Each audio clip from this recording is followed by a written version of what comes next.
Yes, welcome to another video's review of the City PSG game. City go down 2-0 in Paris, match day 2.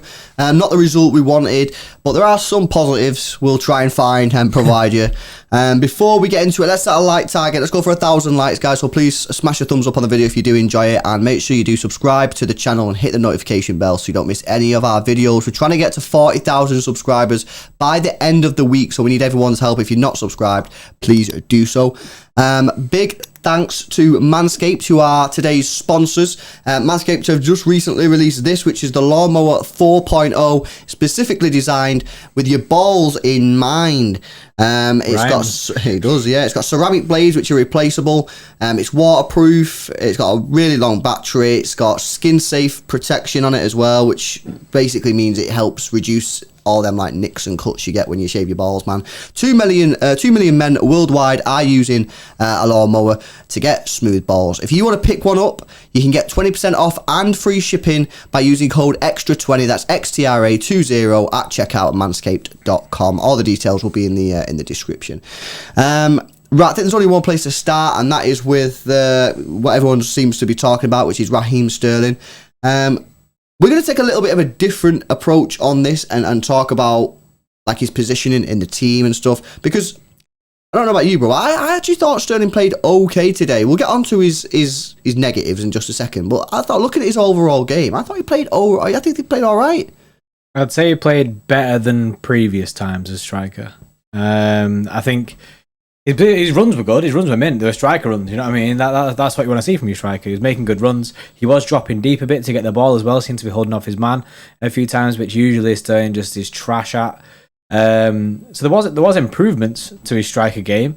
But end of the day, the guy's not a striker. His touches were a bit trash, and obviously finishing wise, it just ain't there. But he keeps getting played in this position, so hard to fault a guy who can't do something. And you know what I mean? Imagine, bro, it's like someone saying to you, right, Jordan, you're now a carpenter and you have to go and design me a wooden bench, right? I'm going to look at that wood and I'm going to go, I can't do it. And then they go, everyone goes sick at me, innit? This bench is shit. I'm not a carpenter, innit? The next day, they put me in again, bro. And I'm like, bro, I can't do this. I can't, basically, he's being put in a job that he can't do. So why does he keep doing it, innit? That's poor management. Yeah. No, I mean, I have to agree. I genuinely thought that was probably one of his best games in a forward position, in a striker position. But at the end of the day, what matters is putting the ball in the back of the net, and he didn't do that tonight. He had a couple of chances, which, you know, maybe Ferran Torres may have taken. And people going mad at Sterling, saying he's trash, get him out. And I understand the frustration, because he does miss chances, you know what I mean, when he plays as a striker. However, this comes back to what you were saying, is that at the end of the day, we all know that Sterling is weak as a striker. You know, I think he probably thinks to himself he's probably weak as a striker. I mean, he only has to look at his record as a striker. I don't think it's particularly good. But at the end of the day, Sterling isn't picking himself as a striker. Pep's picking him as a striker. The thing that for me is, the reason I think that Pep's doing it is because Sterling's not going to get any game time if he doesn't play as a striker, because he's not playing left wing because he's favouring Jack Grealish and Foden, and he's not going to play right wing because he's featuring Jesus on that position and Mahrez, of course. So the only place that Sterling's going to get played at the moment, if he wants to play, is as a striker. And the problem he's going to have with that is that he's going to cost us matches because he can't finish, and City fans are going to get on his back, which is going to create more pressure, and it's like a death spiral, man. It's a toxic spiral as well. This can't be good for him mentally as well, because he clearly can't be happy going into this team as a striker every time, because he knows as well. He must know as well that this isn't his position. He generally has not had good games there, so he'd much prefer to be on the wings. And look at his, like, everyone says, I'd love for him to be able to translate his form for England in the City side. It's like, well, he's a winger for England with a striker up top. Yeah, no. If you put a striker in this team and put him on the wing, you might see a different Raheem Sterling. As you keep living a striker, you're relying on him for the goals. Yeah, it just ain't it. It ain't working. Yeah, man. I just think that, everyone's getting on to Sterling, and I understand why to some degree. But at the end of the day, It is Pep that keeps on picking him as a striker. Yeah, so. Sterling ain't picking himself as striker. Sterling's not going to Pep going, play me a striker today, boss. And Pep goes, okay, mate. That's not the way it works. Pep is selecting Sterling as the striker for this football club. Yeah, not working at the moment. We got to scrap that idea. It's quite annoying as well because I actually thought we played quite well in the game. I thought we were the better team, even though we got beat 2-0. Thought we created a few chances. I thought we restricted PSG to 3 shots on target they had in the whole game. I think it was 6 shots in total. 3 of them were on target. I thought our defence was pretty solid. Rodri was absolutely phenomenal again in that midfield. We got done by a bit of a scrappy goal where Idrissa Gueye puts in the top corner. The finish was mint. The finish was incredible, but the way it got to him and then wild. The second goal was just a brilliant finish from Messi. So it's just disappointing because we did play well, and I said it during the stream, but I don't even think we got out like third gear today, and I thought that's quite positive given the fact that we only got beat 2-0, and I don't even think we're at our best. Obviously we didn't have a striker, we played Sterling there, but as people did mention in the stream, don't matter how good you play, if you don't put the ball in the back of the net, it's kind of irrelevant, and that's what today will be remembered by, missed chances. And ultimately, at this level, if you miss chances, you don't put it in the back of the net, you will get punished, and that's what happened. Yeah, it's a difficult one to take, really, because for most of the match, you're seeing City with the ball, pressing PSG, trying to get a goal. Yeah. And we had quite a few chances. I know everyone keeps going back to the Sterling header, which, you know what I mean, maybe if Ferran Torres Day would have done a bit different. He maybe, got it into the side of the net rather than straight at the crossbar. But then the Bernardo chance straight after that, which I'm almost certain was offside anyway. So, people need to just forget about that miss. But, do you know what I mean? There was times when Kev was getting in behind him and Mahrez linking up nice, Kev getting in behind.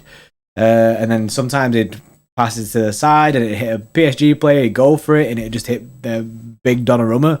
There's just times where you're just thinking like, Donnarumma's spilling the ball out and you're like, oh, does someone latch onto it? And then it's one of them games where just absolutely in front of the goal, nothing came off for us. But other than that, outside of that, we played some really nice football. There was really, really good positives to take. Rodri was really good again. He's carrying through that Chelsea form.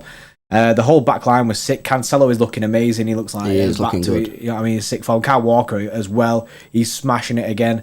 There was positives from everyone. Phil Foden came on and looked mint. He looked incredible when he came on. And do you know what I mean? Jack Grealish had a decent game on the left hand side. He was all right. I think we should have gone through him a bit more, but I don't know. I just think it's one of them games where we looked good, just not right where it mattered. Yeah. And that's it. That's all that is the only place that matters is putting the ball in the back of the net. Right, let's go through some of these player ratings then. As always, guys, these are decided by our extra club members. If you want to get involved, have your say, influence the ratings, you can do. The link to join the extra club will be in the description. Edison gets a 6.2, Walker with a 7.1. Diaz quite low that with a 5.9. I'm not too sure. Let us know in the comment section below. Did we miss something about Diaz? I'm not sure. Laporte 7.2. I thought he was phenomenal, to be honest. Laporte and Cancelo with a 7.2. I thought he was really, really good, and I think he's getting back to his best. Cancelo attacking wise was probably one of our best players, which is wild, isn't it? But that shows how good Cancelo can be on his day. Yeah. Rodri gets 7.7. I think he was the extra club member's man of the match. If you're going to choose a he was. But he was sick again. De Bruyne 5.8. He looked very leggy today. He looked really slow. Not one of his best games. Maybe it's going to take him a while to get back to full fitness. And Bernardo with the 5.9. Again, midfield wise, Bernardo was getting about a bit. He was getting about a bit. Yeah, I just don't remember anything. End product, and that's probably reflected in his score because he's, I don't know. Again, let us know in the comment section below. Is that a fair rating? I'm not sure. Mahrez with a 6.3. Sterling gets a 4.5. Look, I get it. He missed chances, but I did think he played well. I think he deserves something like a 6.5 personally. But again, maybe let us know in the comment section below what you think. Grealish with a 5.7. Subs are on screen.